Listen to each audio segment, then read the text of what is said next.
সবাইকে ম্যাথ মাস্তি ম্যাথ চ্যানেলের পক্ষ থেকে জানাই আন্তরিক শুভেচ্ছা।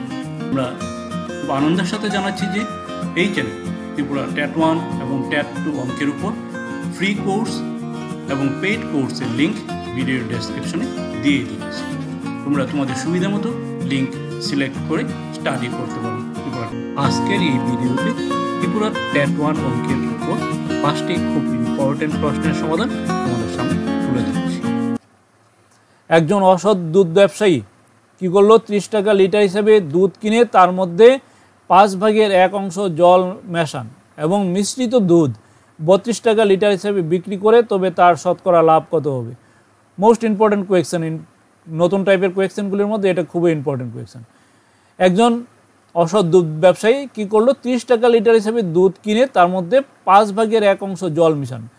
কত অংশ জল মিশান? 5/1 অংশ জল মিশান, ঠিক আছে। এবং মিশ্রিত দুধ 32 টাকা লিটার হিসেবে বিক্রি করে, তবে তার শতকরা লাভ বা ক্ষতি কত হবে? আচ্ছা, 5/1 অংশ জল মিশানো কথাটার অর্থ কি? 5/1 অংশ জল মিশানো কথাটার অর্থ হচ্ছে 5 ভাগ যদি দুধ থাকে তার মধ্যে 1 ভাগ কি থাকবে? জল থাকবে। মানে 5 ভাগ দুধের মধ্যে 1 ভাগ জল মিশানো হলো। তো 5 লিটার দুধ আমরা, তার মানে যদি আমরা সে দুধ যদি 5 লিটার কিনে তার মধ্যে জল কতটুকু মিশায়? 1 লিটার। তো 1 লিটার যদি জল মিশানো হয় তাহলে মিশ্রণের পরিমাণ কত হবে?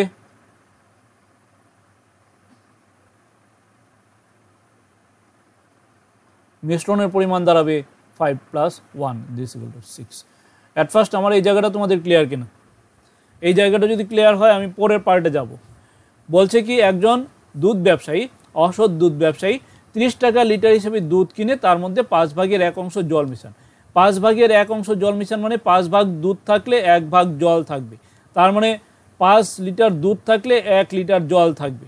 তাহলে আর 5 লিটার আর যদি সে দুধ কিনে থাকে, তার মানে মিশ্রিত করার পর তার দুধ আর জলের মিশ্রণের পরিমাণ দাঁড়াবে 5 + 1 6। এই জায়গাটা ক্লিয়ার হলো কিনা? এই জায়গাটা ক্লিয়ার হলে আমাদের অঙ্কের এই অঙ্কটার 50% কমপ্লিট হয়ে যাবে। এই জায়গাটা যারা বুঝতে পেরেছো তোমরা অবশ্যই একটু ক্লিয়ার লিখে পাঠাবে, তারপরে আমি পরের পার্টে চলে যাচ্ছি। এই জায়গাটা বুঝতে না পারলে এই অঙ্কটা হবে না। এটা বলছে 5/1 অংশ জল মিশানো হলো, মানে 5 ভাগ দুধ থাকলে 1 ভাগ জল থাকবে। 5 ভাগটাকে আমরা লিখলাম 5 লিটার দুধ থাকলে 1 লিটার জল মেশানো হবে, তার মানে মিশ্রণের পরিমাণ হয়ে যাবে 5 + 1 6 লিটার। এই জায়গাটা তোমাদের ক্লিয়ার কিনা? যদি ক্লিয়ার হয়ে যায় তাহলে রেসপন্স দেবে।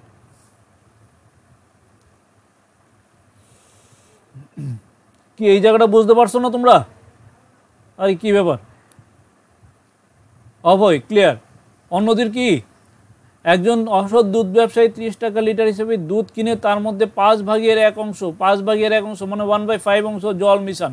মানে 5 ভাগ দুধ থাকলে 1 ভাগ জল থাকবে। এই হচ্ছে ব্যাপারটা।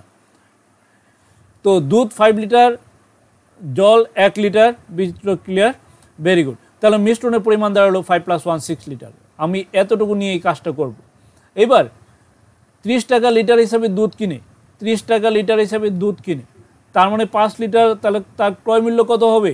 আমি 5 লিটারই ধরলাম, তার মানে সিপি কত হবে? Cost price. 30 টাকা লিটার হিসাবে দুধ কিনে কত লিটার কিনলো? 5 লিটার, তার মানে ক্রয় মূল্য দাঁড়ালো 150 টাকা। ওকে, এবার সেলিং প্রাইস কত হবে? এই 5 লিটার দুধ কিনে সে কী করলো? এটার মধ্যে 1 লিটার জল মিশিয়ে দিল, তাহলে দুধের পরিমাণ হয়ে গেল কত? এবার এই 5 লিটার দুধ 6 লিটার হয়ে গেল, 6 লিটার হয়ে গেল। এবার এটাকে 6 লিটার করে বিক্রি করলো কত টাকায়? 32 টাকায়। বোঝা গেল? 32 টাকায় বিক্রি করলো। সে দুধ কিনেছিল 5 লিটার, 1 লিটার 5/1 অংশ জল মিশান্ত, তো 1 লিটার জল মিশিয়ে মিশ্রণের পরিমাণ হয়ে গেল 6 লিটার। তার 5 লিটার দুধ হয়ে গেল 6 লিটার। এবার 6 লিটার দুধ বিক্রি করলো, মানে মিশ্রিত দুধ বিক্রি করলো 32 টাকায়, তার মানে তার এবার টোটাল বিক্রয় মূল্য হয়ে গেল 6 দোকানে 12, 318 কে 19, 192 টাকা। তাহলে আমরা বিক্রয় মূল্য পেয়ে গেলাম, ক্রয় মূল্য পেয়ে গেলাম। তার মানে আমাদের প্রফিট লাভ দাঁড়ালো কত 192 মাইনাস 150 দিস ইকুয়াল টু 40 6 দুগুণে 12 318 19 এটা হয়ে যাবে 42 ঠিক আছে তো 2 আর 5 4 এবার আমাদের লাভের হার শতকরা লাভের পার্সেন্টেজ লাভ হচ্ছে 42 ক্রয় মূল্য ছিল 150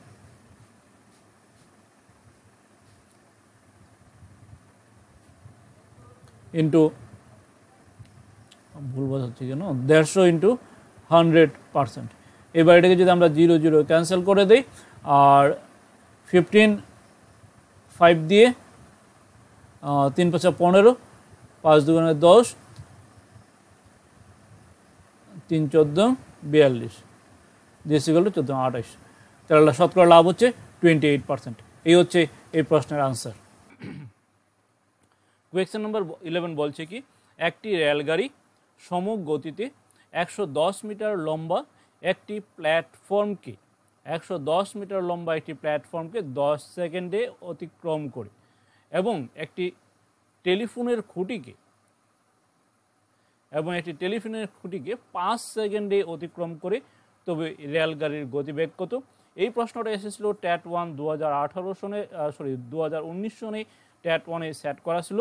তো এই প্রশ্নটা খুব অল্প সময়ের মধ্যে যাতে সমাধান করতে পারো তার জন্য আমি একটা নোট তোমাদের জন্য রেডি করেছি। তো এই নোটটাকে অ্যাপ্লাই করে তোমরা খুব অল্প সময়ের মধ্যে এই প্রশ্নের আনসার বের করতে পারবে। তো আমার উদ্দেশ্য এবং চেষ্টা যেটা থাকে তোমাদের কম্পিটিটিভ এক্সামে, যেহেতু তোমরা পরীক্ষার্থী, তো কম্পিটিটিভ এক্সামে সময়ের একটা ব্যাপার থাকে, তো অল্প সময়ের মধ্যে যাতে তোমরা প্রশ্নগুলি আনসার করতে পারো তার জন্য যেখানেই ট্রিক্স অ্যাপ্লাই করা পসিবল হয় আমি ওই জায়গাতে ট্রিক্স অ্যাপ্লাই করার চেষ্টা করে থাকি সলভ করার ক্ষেত্রে। তো ক্লাসে যারা অ্যাটেন্ড হয়েছে অবশ্যই ইনফর্ম করবে। আমি দেখতে পাচ্ছি অপু দেবনাথ, সত্যজিৎ দাস, সুরজিৎ শীল, তোমরা ক্লাসে অ্যাটেন্ড করেছো। Good evening all of you. আমাদের এই প্রশ্নটাকে সলভ করার জন্য প্রশ্নটার সঙ্গে আমি একটা নোট দিয়ে রেখেছি, নোটটা দেখো, নোটটা আমি রিড আউট করে দিচ্ছি।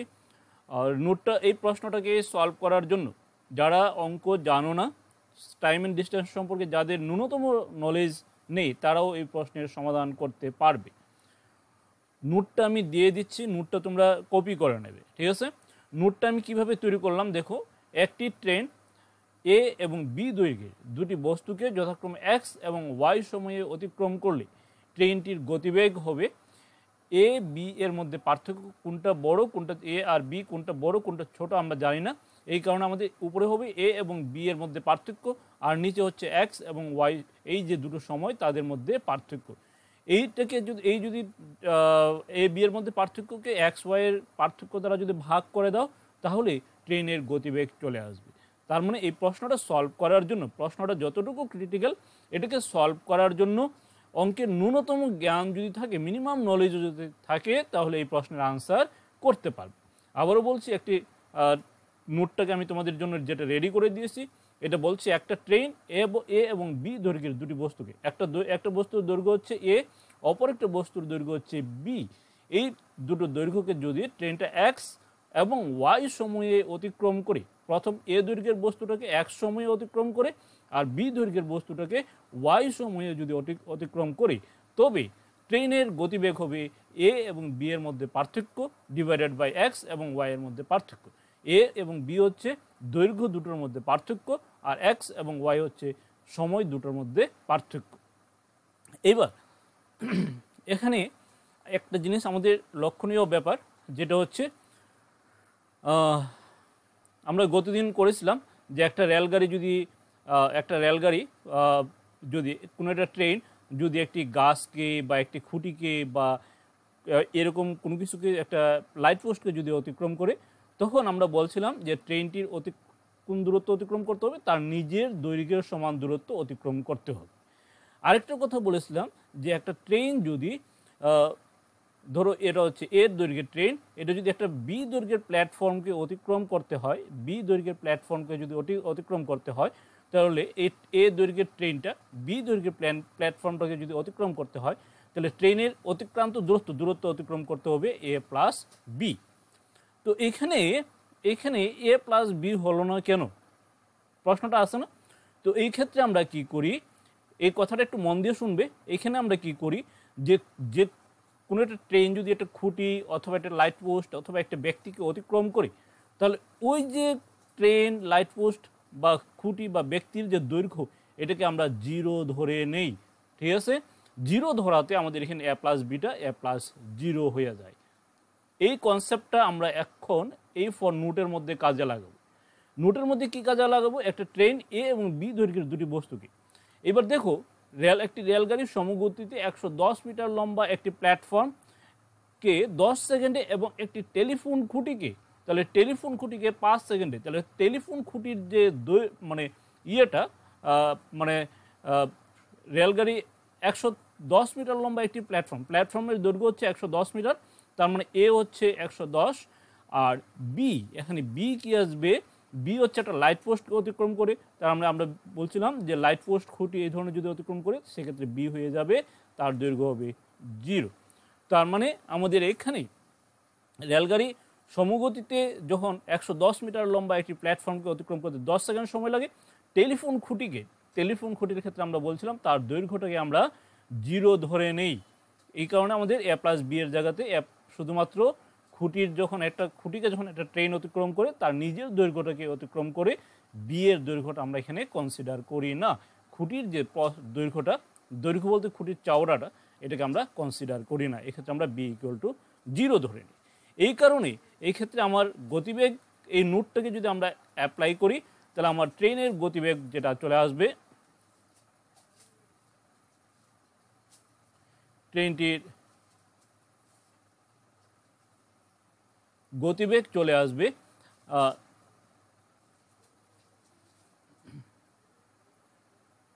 হ্যাঁ, রেলগাড়ির সময় 110 মিটার লম্বা একটি প্ল্যাটফর্ম, ঠিক আছে, প্ল্যাটফর্মের দৈর্ঘ্য হচ্ছে 110, তাহলে এ হচ্ছে 110, আর এ মানে হচ্ছে 110 আর বি মানে হচ্ছে 10।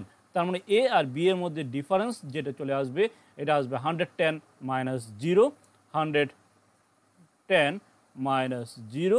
আর সময় যেটা, এটা বলছে প্ল্যাটফর্মটাকে অতিক্রম করতে সময় লাগে 10 সেকেন্ড, আর খুঁটিটাকে অতিক্রম করতে সময় লাগে 5 সেকেন্ড, 10 মাইনাস 5। আমাদের একক কি আসবে, এই দৈর্ঘ্যগুলি এ বি এর দৈর্ঘ্যগুলি কিসে দেওয়া ছিল, মিটার, আর হচ্ছে সময়টা কিসে দেওয়া, সেকেন্ডে দেওয়া। তার মানে আমার অবশ্যই গতিবেগের এককগুলি চলে আসবে এখানে মিটার পার সেকেন্ড। 110 মাইনাস 0 বা 110 minus 5 metre per second, this equal to 110 by 5 metre per second. এতটুকু জায়গা তোমাদের ক্লিয়ার হলো কি না? পার সেকেন্ডে গতিবেগ থাকে না, গতিবেগ কিলোমিটার পার আওয়ারে থাকে। তো অপশানগুলো আমাদের কিলোমিটার পার আওয়ারে থাকবে। তো এটাকে আমরা 110 বাই 5 ইন্টু 18 বাই 5 দ্বারা যদি ইন্টু করি, আমরা মিটার পার সেকেন্ড থেকে কিলোমিটার পার সেকেন্ডে খুব ইজিলি চলে যেতে পারবো, কিলোমিটার পার আওয়ার ঘন্টা। তো এটাকে যদি আমরা ক্যালকুলেট করি, 110কে 5 দ্বারা যদি 5 টু দিস ইকুয়াল টু আমরা পেয়ে যাব 22 ইন্টু 18 বাই 5 কিলোমিটার পার ঘন্টা। এটার আনসার আমি তোমাদের কাছ থেকে চাইব যে 22 ইন্টু 18 বাই 5 কত আসবে, একটু ক্যালকুলেশন করে আমাকে বলবে। 28 ইন্টু 18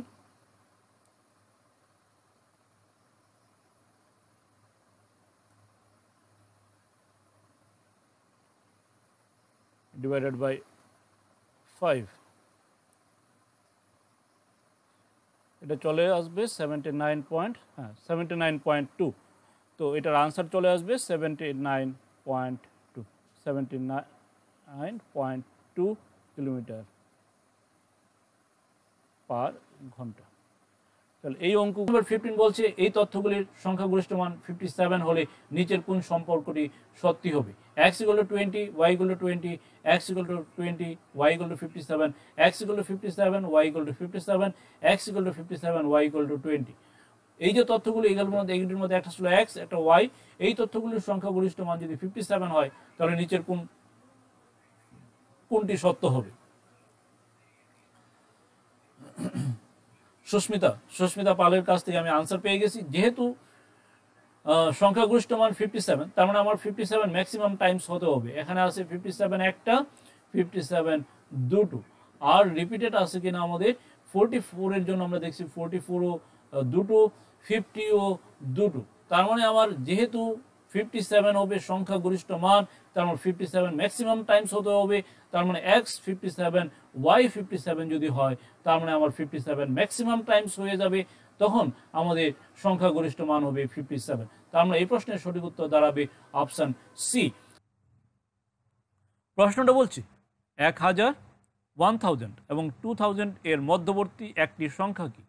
2, 3, 4, 5, 6, 7 এবং 8 দ্বারা ভাগ করলে ভাগশেষ যথাক্রমে 1, 2, 3, 4, 5, 6 এবং 7 হয়, তবে সংখ্যাটি কত হবে? তো যে প্রশ্নগুলি আমি তোমাদের জন্য সিলেকশন করে দিয়েছি, তো এগুলি অ্যাকচুয়ালি তোমাদের বিভিন্ন কম্পিটিটিভ এক্সাম থেকে আসা প্রশ্ন, যেগুলি এসএসসি বা রেলওয়ে বা ওইসব জায়গায় বিভিন্ন কম্পিটিটিভ এক্সামে আসা প্রশ্ন। এগুলিকে বেঙ্গলি ভার্সন করে তোমাদের জন্য আমি সংগ্রহ করেছি। আর এর মধ্যে এই টাইপের প্রশ্নগুলি দেখতে পাচ্ছ যে কোনো না কোনো ইয়ারে তোমাদের টেটের কোনো না কোনো ইয়ারে মানে অলরেডি এসেছে এই প্রশ্নগুলি।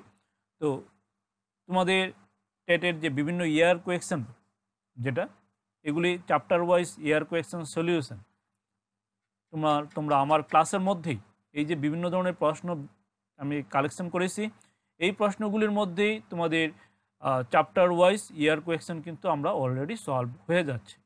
তো এই ক্লাসগুলি যখন তোমরা ফলো করো, তো এই ক্লাসের সাথে সাথে বিভিন্ন রকমের প্রশ্নের সাথে সাথে টেটের বিভিন্ন ইয়ারে যে প্রশ্নগুলি এসেছে এই প্রশ্নগুলি কিন্তু আমি সলভ করে দিচ্ছি, কারণ এই প্রশ্নগুলির মধ্যেই ইয়ারের বিভিন্ন প্রশ্নগুলি তোমাদের মানে সলভ করা হচ্ছে, এই অন্তর্ভুক্ত করে দেওয়া হয়েছে। ঠিক আছে, তো আমরা প্রশ্নটা বলছে 1000 এবং 2000 এর মধ্যবর্তী একটি সংখ্যা কি? 2, 3, 4, 5, 6, 7, 8 দ্বারা ভাগ করলে ভাগশেষ 1, 2, 3, 4, 5, 6, 7 হয়, সংখ্যাটি কত হবে? তো এই ক্ষেত্রে আমাদের যেটা লক্ষ্য করতে হবে এই ধরনের অঙ্কে, এই যে সংখ্যাগুলি দ্বারা ভাগ করব আর যে ভাগশেষ থাকবে তাদের মধ্যে অন্তরটা সমান কিনা।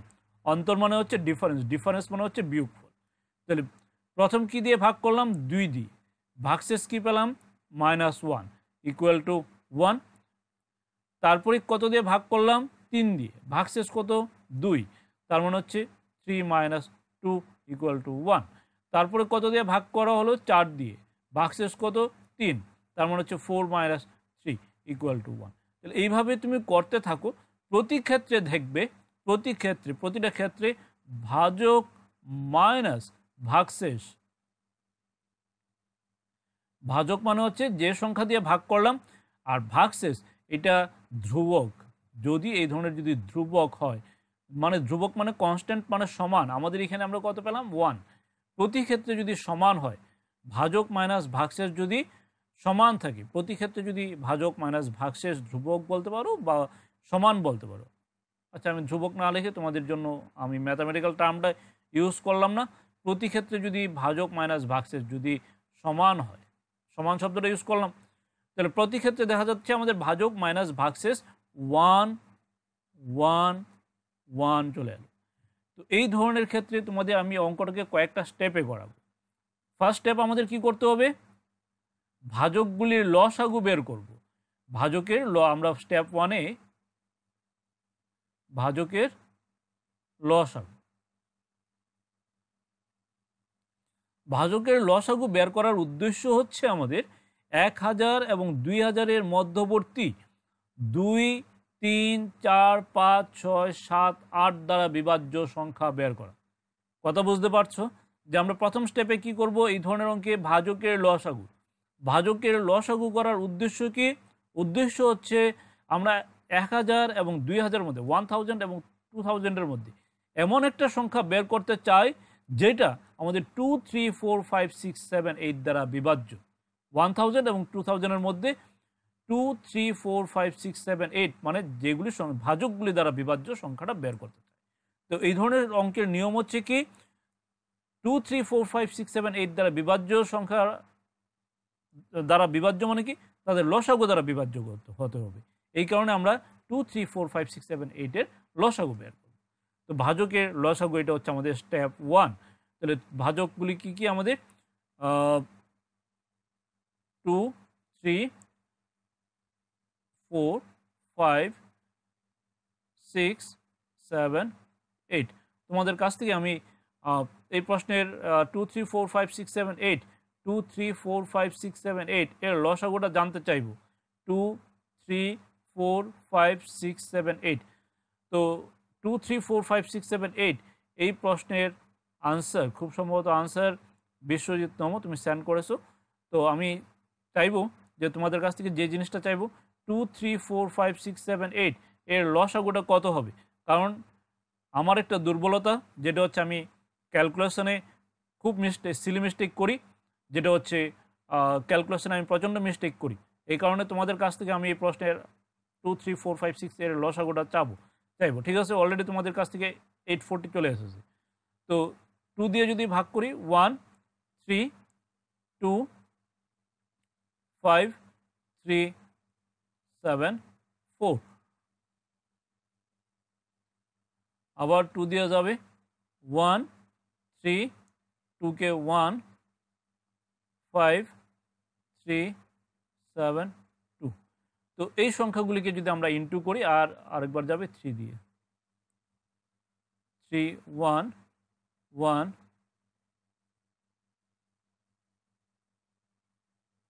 এটা হবে 6।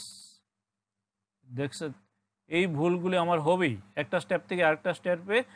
ঠিক আছে, তো 3 দিয়ে আমরা যদি ডিভাইড করি 1 1 1 5 2 7 2। দ্যাট মিনস এই সবগুলি সংখ্যাকে যদি আমরা ইনটু করি তাহলে তোমাদের যে লসাগুটা পেয়েছো এই অনুযায়ী আমরা সবগুলি সংখ্যাকে যদি ইনটু করি সেটাই হবে এলসিএম বা লসাগু। এটা তোমরা বলছো 840। ওকে, ভেরি গুড। তো আমি বলছিলাম যে ক্যালকুলেশনে একটা স্টেপ থেকে আরেকটা স্টেপে যেতে আমি প্রচণ্ড ভুল করি। এটা আমার এই হ্যাবিটটা আমি চেঞ্জ করতে পারিনি এখনও। তো দেখেছিল যে এই 6টা ছিল, 6টাকে আমি 3 করে নিয়েছিলাম। না না এটা তো ঠিকই ছিল, 2 × 6 3। ওকে, এটা আমাদের ঠিকই ছিল। এটা 3 হবে, 3 3 1 হবে না। ঠিক আছে, তো এই জায়গাটাতে কিছু প্রবলেম হয়ে গেছিলো। 2 দ্বারা 6কে ডিভাইড করা যায় 3, আবার 2 দিয়ে যখন 3 থাকবে 3 দিয়ে 1 1। ঠিক আছে, তো এই জায়গাটা কিছু মিস্টেক হয়ে গেছিলো। তোমরা লসাগুটা নিজেরা করবে, দেখবে 840 আসবে। ঠিক আছে, তো আমরা এলসিএম পেয়ে গেলাম 840। এবার বলছে আমাদের 1000 and 2000 এর মধ্যবর্তী কি দ্বারা বিভাজ্য? 840 দ্বারা বিভাজ্য। ঠিক আছে, 840 দ্বারা আমাদের বের করতে হবে 840 দ্বারা বিভাজ্য 1000 এবং 2000 এর মধ্যবর্তী সংখ্যা। তো 840 × 2 যদি করি এটা আসবে আমাদের 4 2 8 1680। ঠিক আছে, আর 840 × 3 যদি করি আমরা পেয়ে যাব 0 3 4 12 3 8 24 আর হচ্ছে 25। এটা 2000 এর বাইরে। তার মানে আমাদের 1000 আর 2000 এর মধ্যবর্তী 840 দ্বারা বিভাজ্য সংখ্যা হচ্ছে 1680। তার মানে আমরা 1000 এবং 2000 এর মধ্যবর্তী 840 মানে লসাগু দ্বারা বিভাজ্য সংখ্যাটা আমরা বের করবো। এটা হচ্ছে আমাদের স্টেপ 2। আমরা স্টেপ 1-এ কী করলাম? স্টেপ 1-এ আমাদের ভাজক সংখ্যাগুলির লসাগু বের করলাম, যেটা পেলাম 840। স্টেপ 2-তে আমরা কি করব? যে রেঞ্জটা দেওয়া থাকবে ওই রেঞ্জের মধ্যে লসাগু দ্বারা বিভাজ্য সংখ্যাটা বের করতে হবে। আমরা ওই রেঞ্জের মধ্যে লসাগু দ্বারা বিভাজ্য সংখ্যা পেলাম 1680। এবার আমাদের স্টেপ 3-তে কি করব? আমরা স্টেপ 3-তে আমাদের প্রবলেমটা কমপ্লিট হয়ে যাবে। স্টেপ 3-তে আমরা যেটা করব, লসাগু দ্বারা যে বিভাজ্য সংখ্যাটা পেলাম 1680, এইটার থেকে আমাদের ভাজক আর ভাগশেষের মধ্যে যে ডিফারেন্সটা ছিল, প্রতি ক্ষেত্রে ভাজক এবং ভাগশেষের মধ্যে যে ডিফারেন্স ছিল, সেই ডিফারেন্সটা ছিল 1। এই ডিফারেন্সটাকে আমরা মাইনাস করব। প্রতি ক্ষেত্রে ভাজক আর ভাগশেষের মধ্যে যে ডিফারেন্স ছিল, এই ডিফারেন্সটাকে আমরা এখান থেকে বিয়োগ, যে ভাজক আর ভাগশেষের মধ্যে যে বিয়োগফল ছিল, এটা ছিল প্রতি ক্ষেত্রে 1। এই 1টাকে আমরা এবার এখান থেকে মাইনাস করে দেব। তার মানে হচ্ছে 1680 মাইনাস 1, দিস ইকুয়াল টু আমাদের আসবে 1679। এই 1679 সংখ্যাটা হচ্ছে 1000 এবং 2000-এর মধ্যবর্তী সেই সংখ্যা যাকে আমরা 2, 3, 4, 5, 6, 7, 8 দ্বারা যদি ভাগ করি, তাহলে প্রতি ক্ষেত্রে আমাদের ভাগশেষ দাঁড়াবে আমাদের ভাগশেষগুলি ক্রমান্বয়ে 1, 2, 3, 4, 5, 6, 7 এইভাবে চলে আসবে। এই হচ্ছে এই প্রশ্নের উত্তর। এই প্রশ্নে বললাম এবি, ওয়াইটাকে বললাম এসি, জেডটাকে বললাম বিসি। এই কনসেপ্টটা তোমাদের ক্লিয়ার হলো কিনা? যারা এই ক্লাসে অ্যাটেন্ড করেছো, good evening all of you. তো তোমাদের কাছ থেকে আমি প্রথমেই জানতে চাইবো এই জায়গাটা ক্লিয়ার হলো কিনা। এক্সটাকে আমি যে এবি বললাম, ওয়াইটাকে এসি বললাম, জেডটাকে বিসি বললাম, এই কনসেপ্টটা যদি ক্লিয়ার হয় তাহলে তোমাদের এই প্রবলেমটার মধ্যে আর কোনো প্রবলেম থাকবে না। অ্যাট ফার্স্ট আমি তোমাদের কাছ থেকে এই অপিনিয়নটা জানার চেষ্টা করবো যে এটা তোমাদের ক্লিয়ার কিনা। রুম্পা বণিক, তোমার ক্লিয়ার হয়ে গেছে এটা, ঠিক আছে। তাহলে আমি চলে যাচ্ছি আমাদের পরের পার্টে। এবার সন্নিহিত তলগুলির ক্ষেত্রফল বলছে আমাদের XYZ বর্গ একক। তার মানে আমরা লিখতে পারি যে আয়তঘনকের দৈর্ঘ্য প্রস্থ উচ্চতা যদি ABC হয়, তার মানে আমরা এক্সটাকে লিখতে পারি AB, ওয়াইটাকে লিখতে পারি AC, ওয়াইটাকে আমরা লিখেছিলাম AC, আর জেডটাকে লিখেছিলাম BC। ABC হচ্ছে আয়তঘনকটার তলগুলির আয়তঘনকের যে দৈর্ঘ্য প্রস্থ উচ্চতা হচ্ছে ABC। এবার XYZ এবং ভি এর মধ্যে আমাদের সম্পর্কটা বের করতে বলছি। এবার আমরা XYZটা আগে বের করার চেষ্টা করি। XYZ ইকুয়াল টু কী হবে? এক্স এর ভ্যালু হচ্ছে AB ইন্টু ওয়াই এর ভ্যালু হচ্ছে AC ইন্টু জেড এর ভ্যালু হচ্ছে BC। তো এখান থেকে আমাদের দুটো এ, তার জন্য আসবে S স্কোয়ার, ইন্টু দুটো বি, তার জন্য আসবে B স্কোয়ার, ইন্টু দুটো সি আছে আমাদের, একটা সি, দুটো সি, তার মানে আসবে C square. That's equal to আমরা লিখতে পারি, এটা হবে আমাদের ABC হোল স্কোয়ার। এবার ABC মানে কি? ঘনকের দৈর্ঘ্য ইন্টু প্রস্থ ইন্টু উচ্চতা, এটাকে আমরা বলতে পারি ভি। তার মানে হচ্ছে V square equal to XYZ। XYZ ABC মানে কি? ঘনকের দৈর্ঘ্য ইন্টু প্রস্থ ইন্টু উচ্চতা, এটাকে বলতে পারি আমরা আয়তন। আয়তনটা হচ্ছে ভি। তো এইখান থেকে আমরা পেয়ে গেলাম V square equal to XYZ, আর ভি স্কোয়ারটাকে সামনে নিয়ে এলাম XYZ, और V equal to root over XYZ। এই হচ্ছে ভি এবং XYZ এর মধ্যে রিলেশন। এই হচ্ছে আমাদের ভি এবং XYZ এর মধ্যে সম্পর্কটা হবে V equal to root over XYZ। এই হচ্ছে এই প্রশ্নের সমাধান।